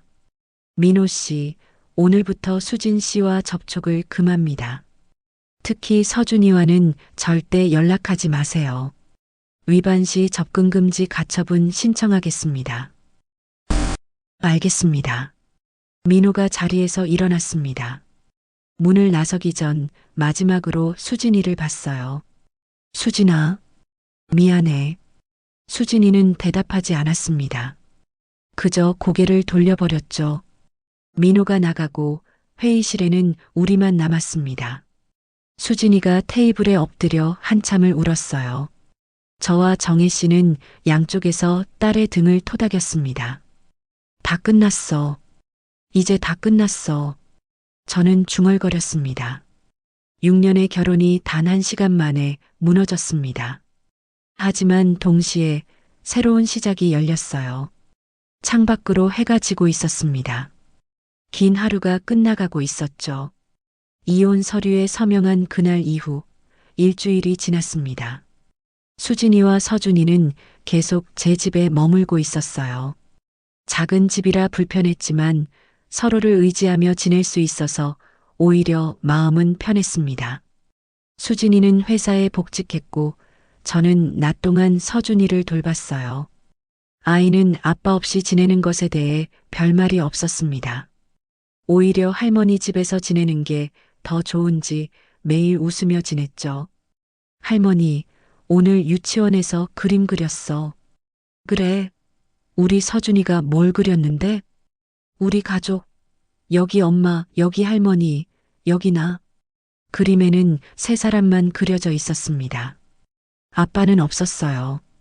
아이도 본능적으로 알고 있는 것 같았습니다. 이제는 우리 셋이 가족이라는 것을요. 어느 금요일 저녁이었습니다. 수진이가 퇴근하고 들어오는데 얼굴이 좋지 않았어요. 수진아, 무슨 일 있어? 엄마, 오늘 민호 오빠 회사 사람한테서 연락 왔어요. 무슨 연락? 민호 오빠가 회사에서 해고됐대요. 그리고 회사를 나간 뒤로 연락이 안 된다고. 불길한 예감이 들었습니다. 그게 언제래? 사흘 전이요. 그런데 집에도 안 들어간다고 하더라고요. 민호는 아직 전셋집에 살고 있었습니다. 저희가 이혼 서류를 제출한 뒤 집을 나왔으니까요. 설마 무슨 일을 벌인 건 아니겠지? 제 말에 수진이의 얼굴이 더욱 창백해졌습니다. 바로 그때였습니다. 제 휴대폰이 울렸어요. 모르는 번호였습니다. 여보세요? 김순희 씨 되십니까? 네, 그런데요. 저는 서울중앙지검 조사관 박진수입니다. 강민호 씨 관련해서 조사 중인데요. 댁에서 증언을 좀 해주셔야 할 것 같습니다. 검찰이요? 무슨 일인데요? 전화상으로는 자세히 말씀드리기 어렵습니다. 내일 오전 10시에 저희 사무실로 와주실 수 있으십니까? 전화를 끊고 나서 저와 수진이는 멍하니 서로를 쳐다봤습니다. 엄마, 민호 오빠가 무슨 일을 벌인 거예요? 모르겠다. 내일 가봐야 알겠지. 다음 날 아침 정혜 씨와 함께 검찰청으로 향했습니다. 수진이는 서준이를 돌봐야 해서 집에 남았어요. 검찰청 건물은 압도적으로 컸습니다. 긴장한 채로 조사관실로 들어가자 40대 초반으로 보이는 남자가 우리를 맞았어요. 김순희 씨와 김정혜입니다. 어머님과 함께 증거를 수집했던 사람이에요. 아, 그러시군요. 앉으세요. 우리는 자리에 앉았습니다. 조사관이 파일을 펼쳤어요. 강민호 씨가 사흘 전 불법 도박장을 상대로 흉기를 소지하고 위협한 혐의로 체포됐습니다. 뭐라고요? 저는 믿을 수가 없었습니다. 도박으로 진 빚을 갚으라고 압박하던 도박장 운영자에게 흉기를 들이댔다고 합니다. 다행히 큰 부상자는 없었지만 특수협박죄가 성립됩니다. 세상에. 그런데 문제가 하나 더 있습니다. 조사관이 또 다른 서류를 꺼냈습니다. 강민호 씨가 전처, 그러니까 수진 씨 명의로 대출을 받으려 했던 흔적이 발견됐습니다. 이혼하기 직전에요. 무슨 소리예요? 수진이 명의로요? 네. 다행히 은행에서 본인 확인 절차를 거치면서 발각돼 실행되지는 않았습니다. 하지만 이건 명백한 사문서 위조 시도입니다. 정혜 씨가 제 손을 꼭 잡아주었습니다. 그래서 저희를 부르신 이유가 뭔가요? 강민호 씨의 도박 중독과 범죄 전력을 입증하기 위해 어머님들이 수집하신 증거가 필요합니다. 그리고 증언도요. 증거는 있습니다. 저는 가방에서 노란 봉투를 꺼냈습니다. 이제는 좀 낡아 보이는 그 봉투 안에는 여전히 모든 증거가 들어 있었어요. 조사관이 증거들을 하나씩 확인했습니다. 대단하시네요. 이 정도면 충분합니다. 그런데 민호 씨는 지금 어디 있나요? 구치소에 수감 중입니다. 보석은 불어댔고요. 구치소. 제 사위가 한때는 완벽해 보였던 그 사람이 지금 구치소에 있다니.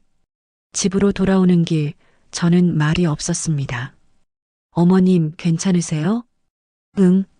그냥 이게 현실인가 싶어서. 민호 씨가 자초한 일이에요. 어머님 잘못 아니에요. 알아. 근데 수진이한테 뭐라고 말하지?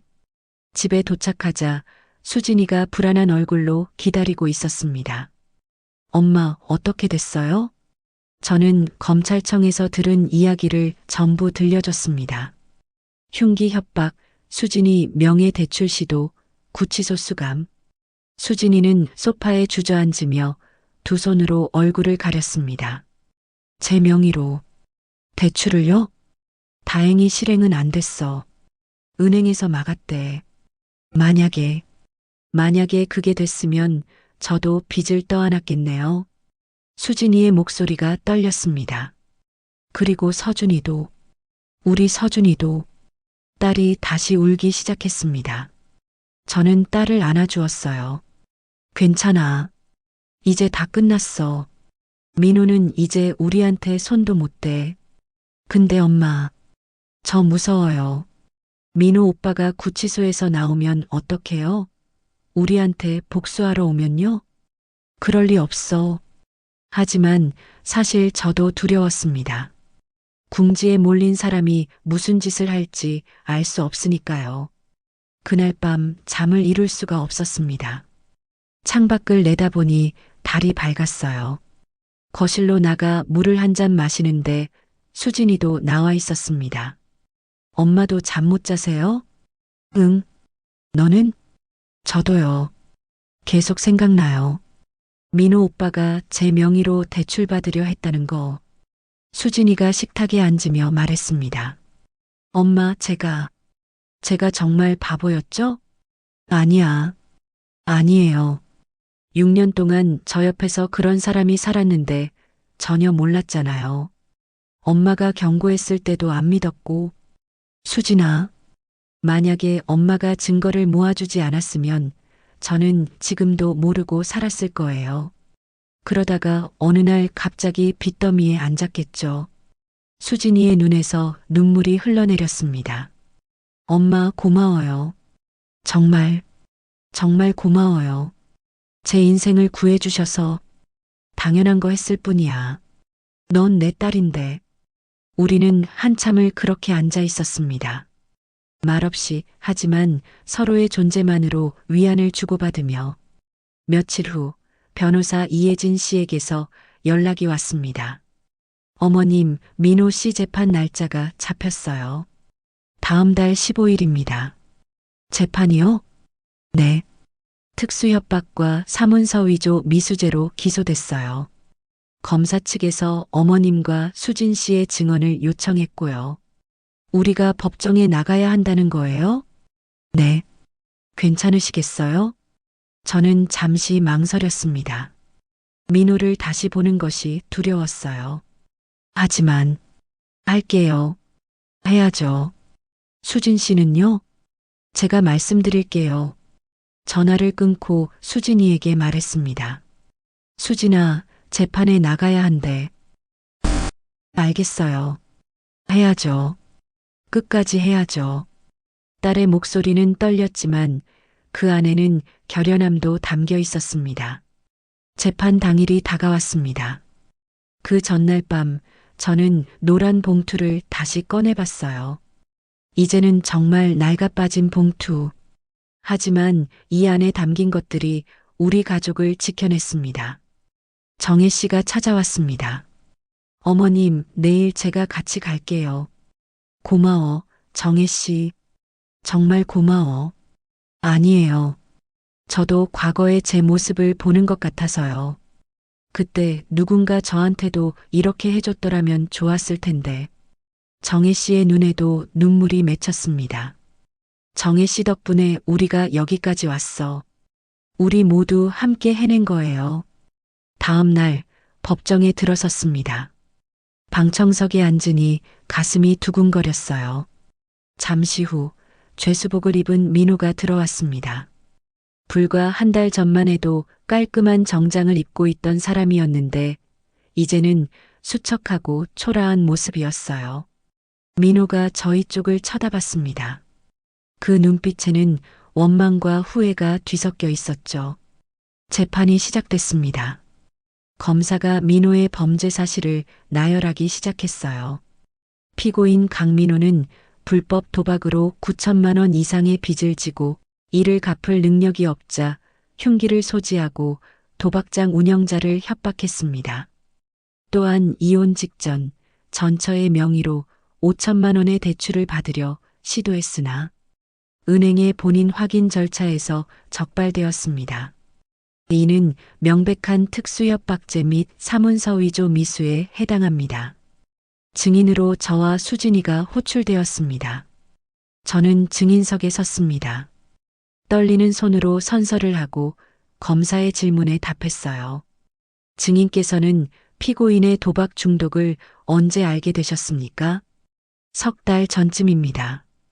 우연히 독촉장을 발견했어요. 그리고 어떻게 하셨습니까? 증거를 모으기 시작했습니다. 딸을 지키기 위해서였어요. 저는 노란 봉투에서 꺼낸 증거들에 대해 증언했습니다. 하나하나 설명할 때마다 민호는 고개를 떨구었어요. 다음은 수진이 차례였습니다. 증인은 피고인의 전처이시죠? 네. 피고인이 증인을 속이고 도박을 계속했다는 사실을 언제 알게 되셨습니까? 어머니가 증거를 보여주셨을 때요. 그 전까지는 전혀 몰랐습니다. 수진이의 목소리는 떨렸지만 또렷했습니다. 피고인이 증인 명의로 대출을 시도했다는 사실도 나중에 알게 되셨나요? 네. 검찰에서 연락받고 처음 알았습니다. 만약 그 대출이 실행됐다면 어떻게 되었을까요? 저와 제 아들이 평생 그 빚에 시달렸을 겁니다. 수진이가 눈물을 흘렸습니다. 방청석에서 서준이 걱정하는 눈빛으로 엄마를 바라봤어요. 재판은 2시간 넘게 진행됐습니다. 마침내 판사가 판결을 선고했습니다.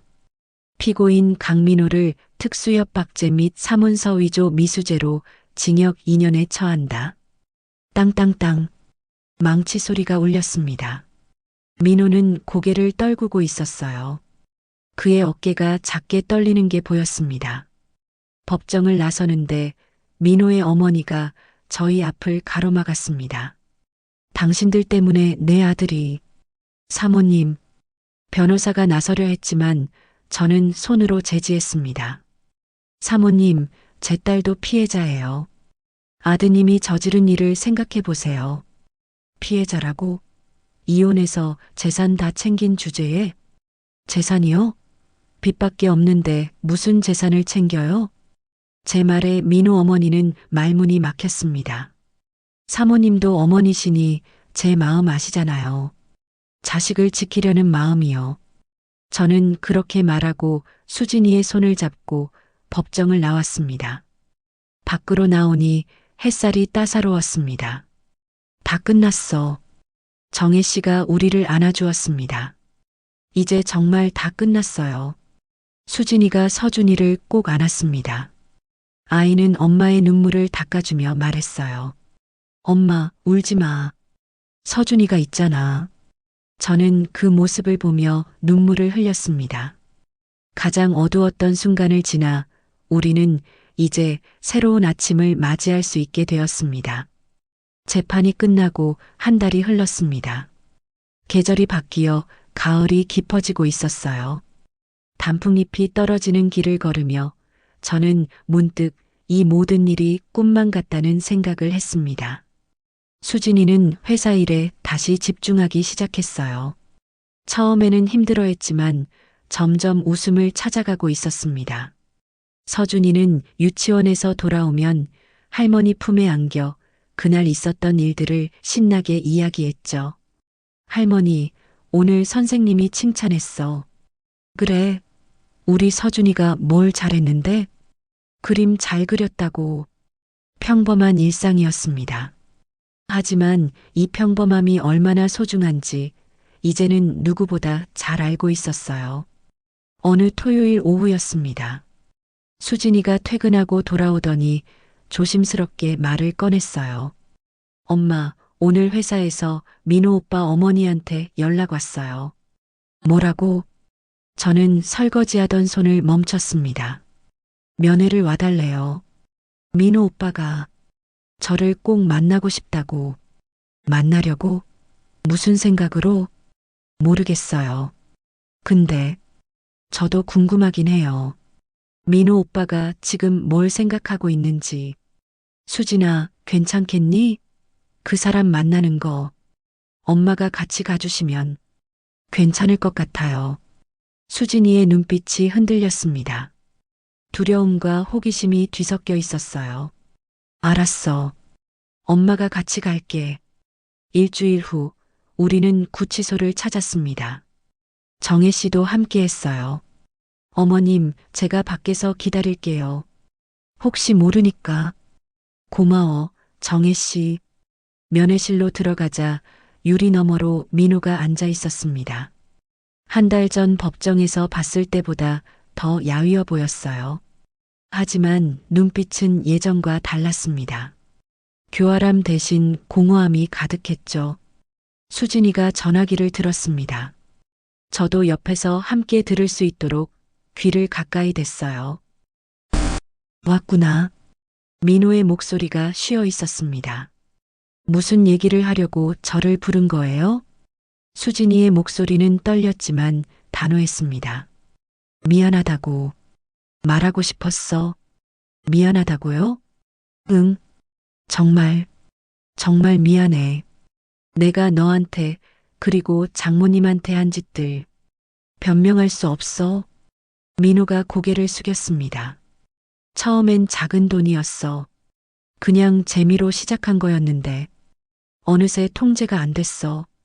빚이 눈덩이처럼 불어나고 그걸 숨기려고 또 거짓말하고.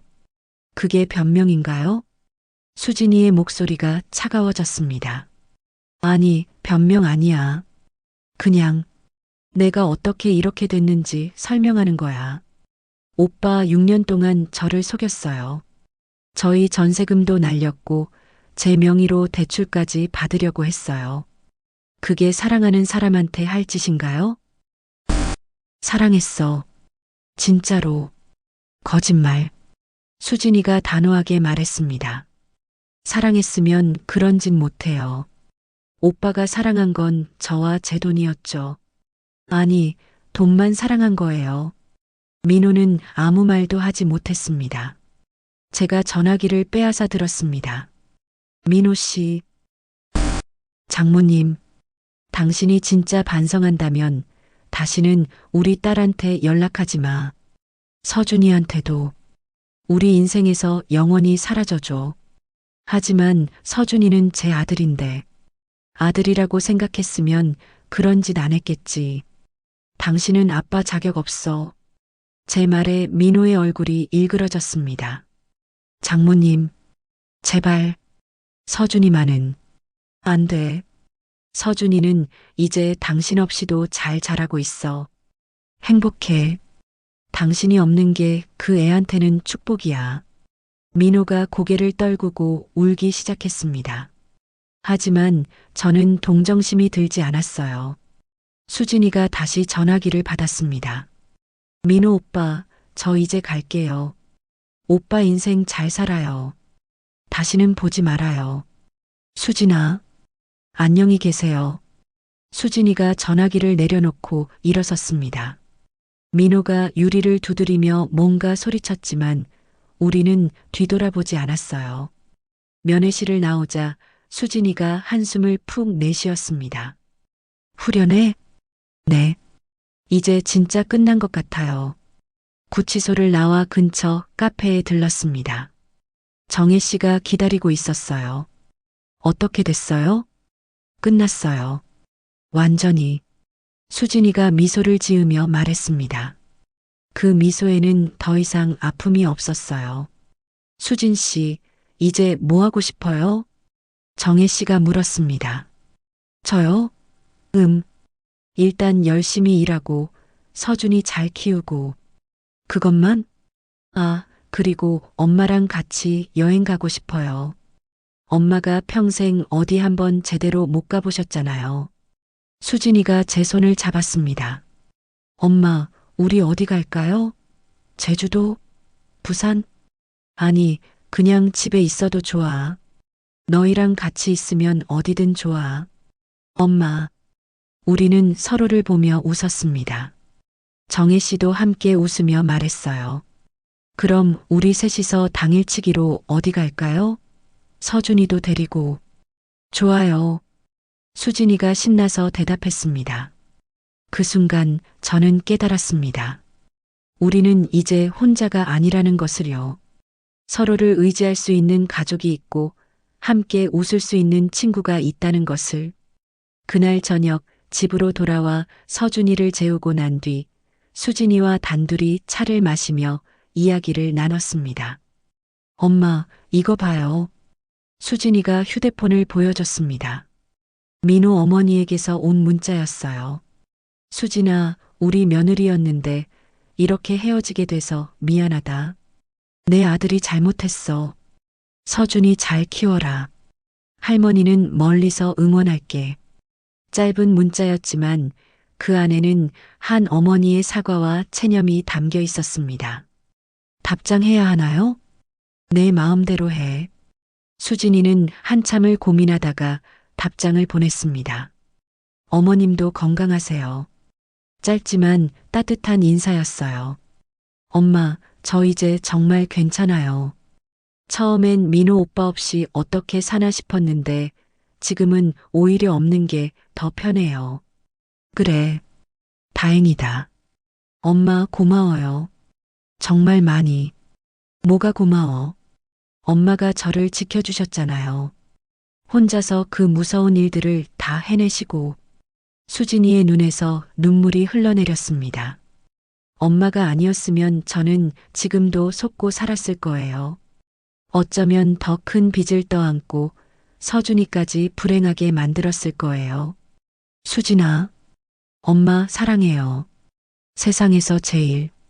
딸이 제 품에 안겼습니다. 저는 딸의 머리를 쓰다듬으며 말했어요.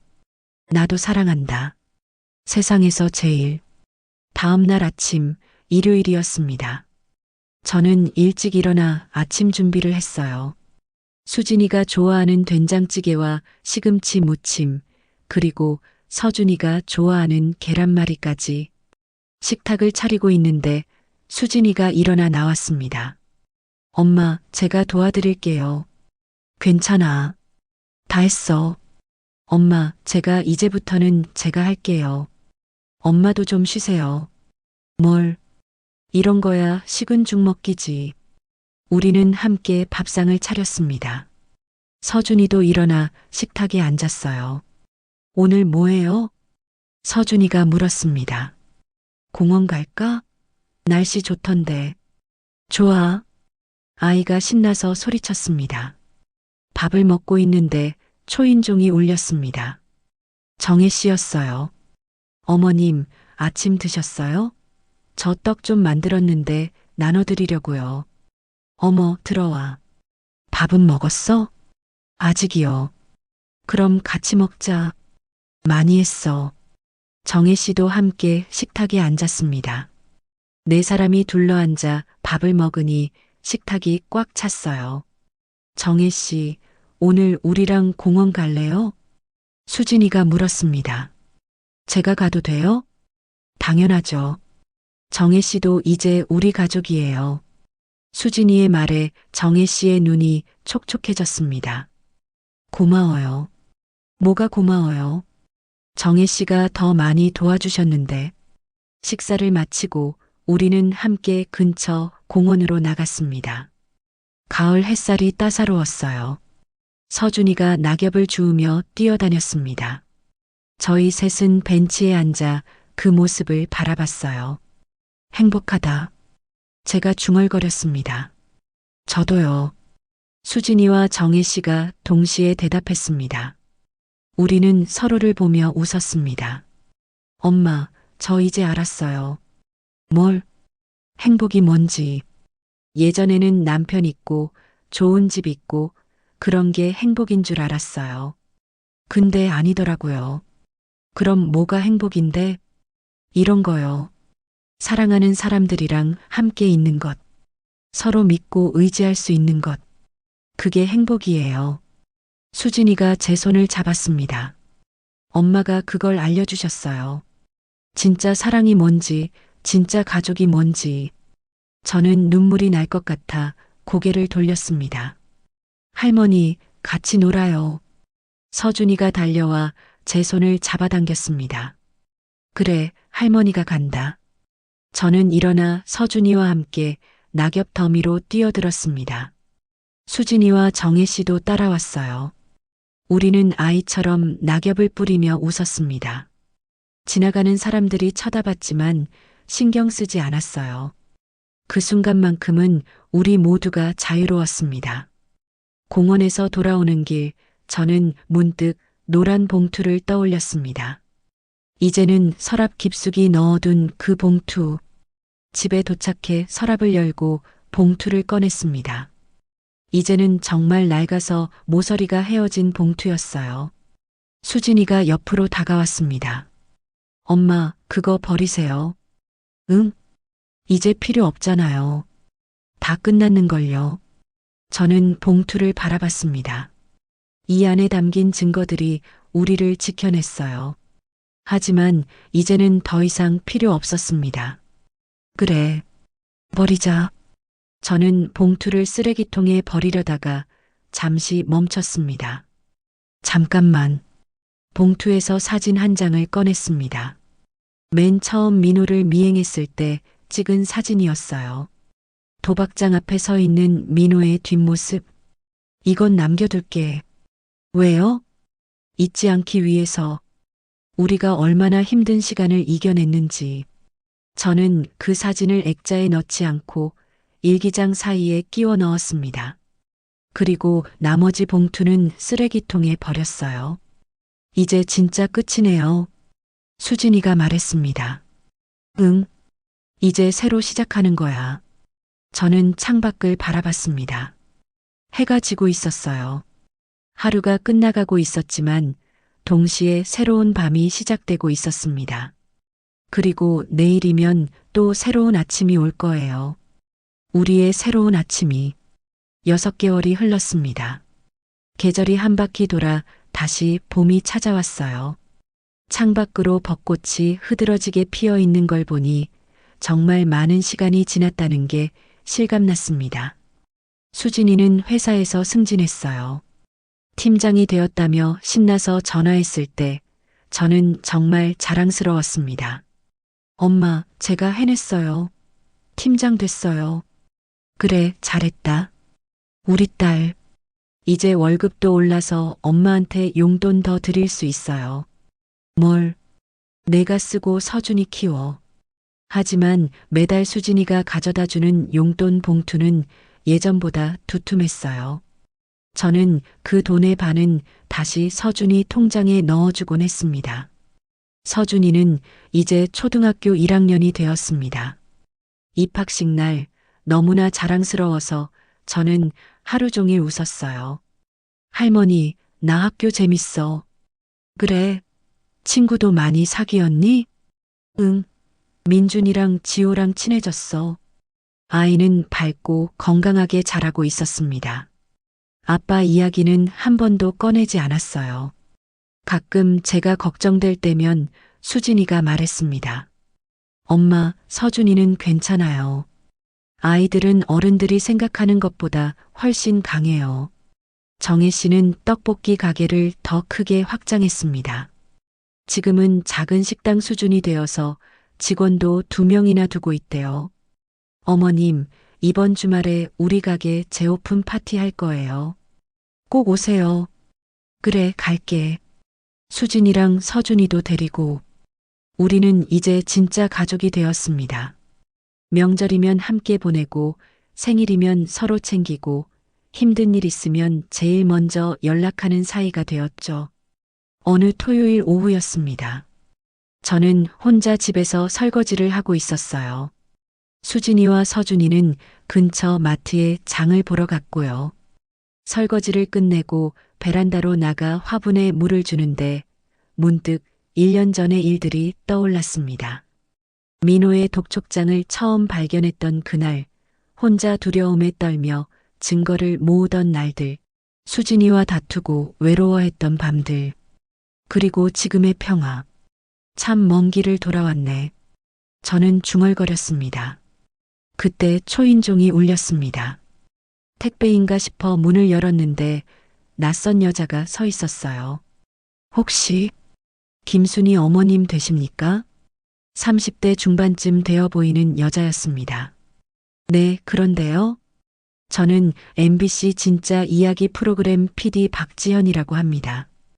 여자가 명함을 건넸습니다. 어머님 이야기를 다큐멘터리로 만들고 싶어서 찾아왔습니다. 제 이야기요? 네. 검찰 관계자를 통해 어머님 사건을 알게 됐는데 정말 대단하시더라고요. 혼자서 사위의 도박을 밝혀내고 딸을 지켜내신 이야기. 많은 분들께 용기를 드릴 수 있을 것 같아서요. 저는 난처했습니다. 방송에 나가고 싶은 생각은 전혀 없었거든요. 저는 그냥 당연한 일을 했을 뿐이에요. 그게 쉬운 일이 아니잖아요. 많은 분들이 비슷한 상황에서 속수무책으로 당하세요. 어머님 이야기가 그분들께 큰 힘이 될 거예요. 생각해 볼게요. 딸이랑 상의해야 해서. 네, 물론이죠. 제 연락처 남기고 갈게요. PD가 돌아가고 저는 명함을 들고 한참을 서 있었습니다. 저녁에 수진이에게 말했습니다. 수진아, 오늘 방송국 PD가 다녀갔어. 방송국이요? 무슨 일로요? 저는 오늘 있었던 일을 설명했습니다. 수진이는 한참을 생각하더니 말했어요. 엄마가 결정하세요. 너는? 저는 엄마가 하시고 싶으시면 하세요. 엄마 이야기는 정말 많은 사람들한테 도움이 될 거예요. 근데 너랑 서준이 얼굴이 나가잖아. 모자이크 처리하면 되죠. 중요한 건 엄마의 용기잖아요. 수진이가 제 손을 잡았습니다. 엄마, 부끄러워하지 마세요.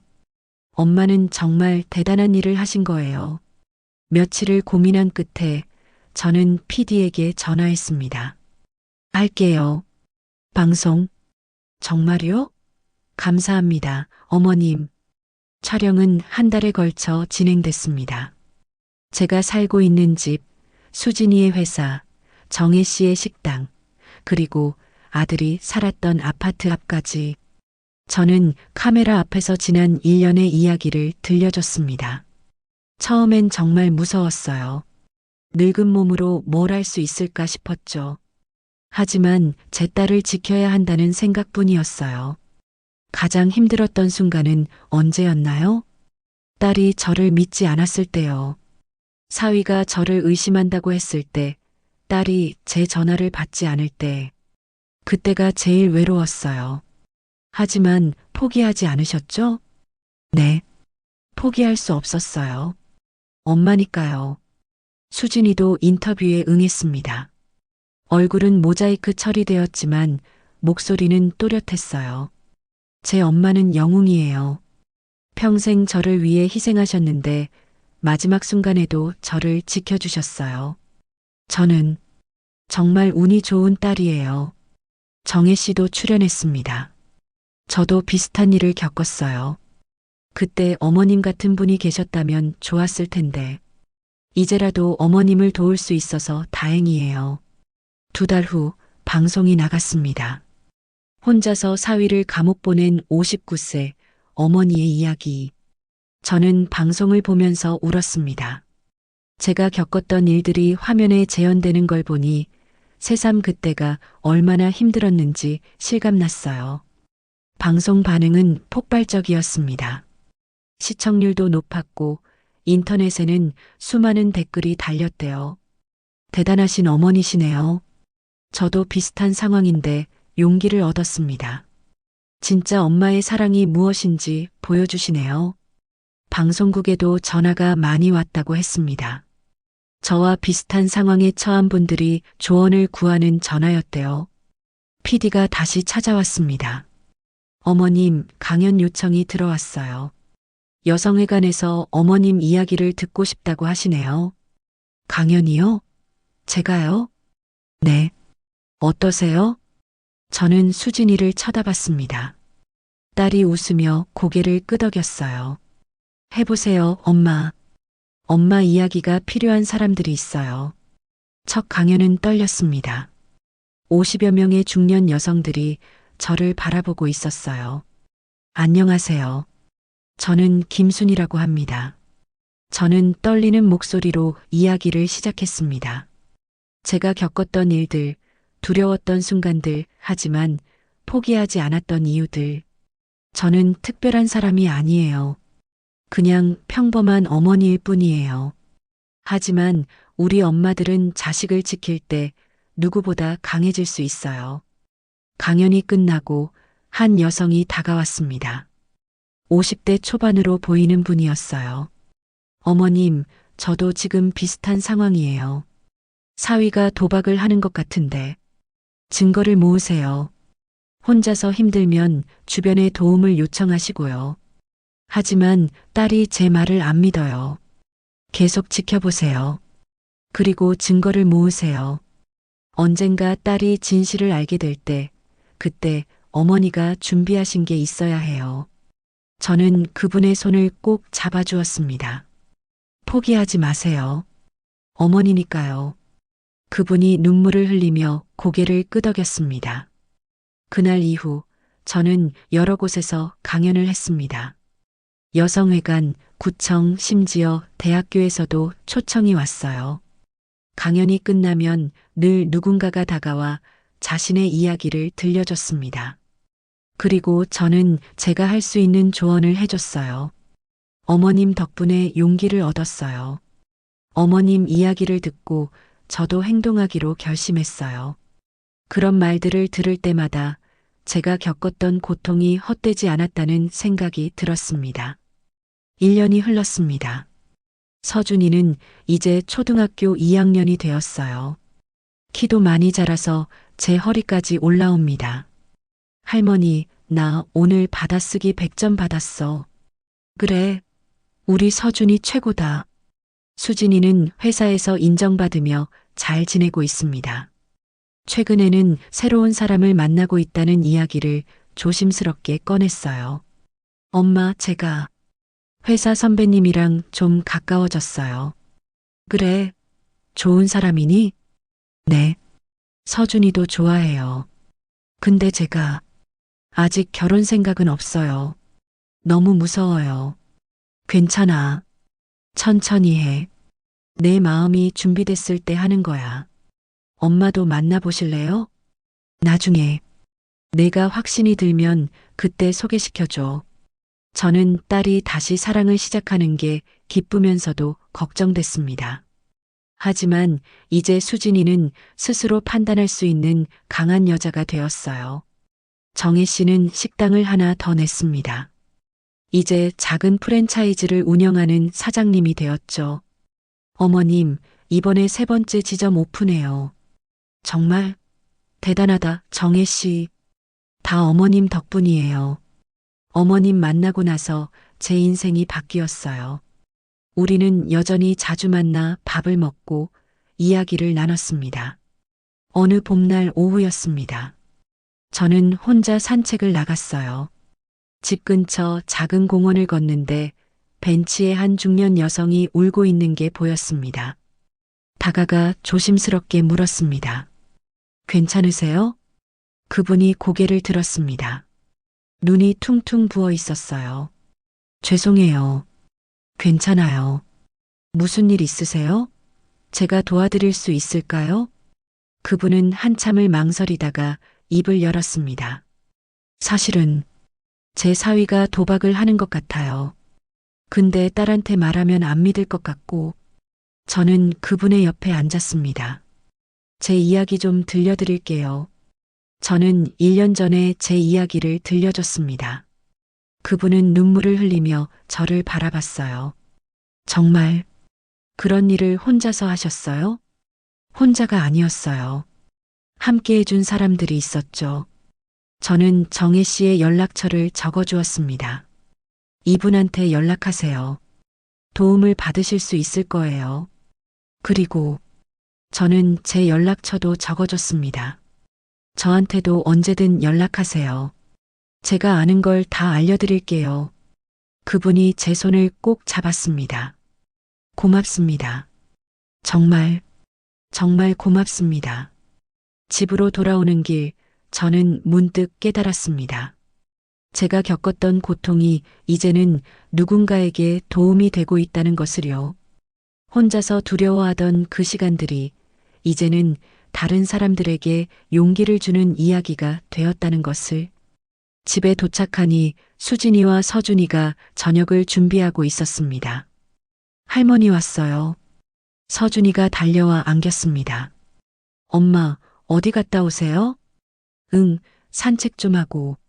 저녁 다 됐어요. 같이 먹어요.